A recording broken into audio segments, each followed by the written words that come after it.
In today's video, I'm going to teach you how to add funds in Binance from Easypaisa, a guide made especially for beginners stepping into the world of cryptocurrency in 2025. This is a straightforward process, and by following these steps carefully, you'll be able to transfer funds seamlessly. So let's jump right into it. First, you'll need to open the Binance app on your mobile device. Once you've logged into your account, navigate to the Trade section. There you'll find an option labeled P2P, which stands for peer-to-peer trading. This section is essential as it allows direct transactions between users without involving a middleman. It's a popular feature for purchasing cryptocurrency through various payment methods, including Easypaisa.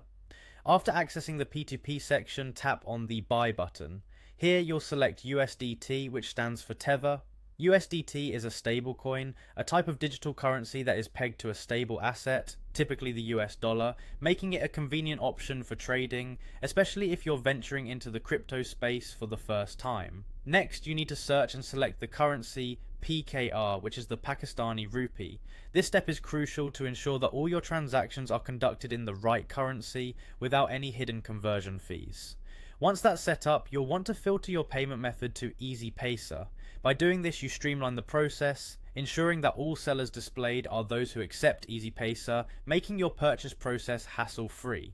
Now that you've set your filters, select a seller from the list. When choosing whom to trade with, pay attention to their trading volume and completion rate. These metrics are indicators of the seller's reliability and trustworthiness. Once you've decided on a seller, enter the amount of USDT you wish to purchase and tap Place Order. This action will initiate the transaction process on Binance. The next step involves transferring the payment. Open your Easypaisa app and send the agreed amount to the seller's provided details. Ensure the details are accurate to avoid any mishaps.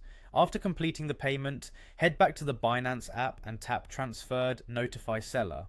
This notification informs the seller that you have made the payment. Now it's just a matter of waiting for the seller to confirm receipt of your payment. Once confirmed, they will release the USDT to your Binance wallet. You'll receive a notification once the USDT has been successfully transferred to your wallet, marking the completion of the process. By following these steps, you can efficiently add funds to your Binance account using Easypaisa. This peer-to-peer method offers flexibility and ease, especially for those just starting in the cryptocurrency space. We hope this video makes your crypto journey smoother and more accessible. Thank you for watching, and see you next time for more beginner-friendly guides.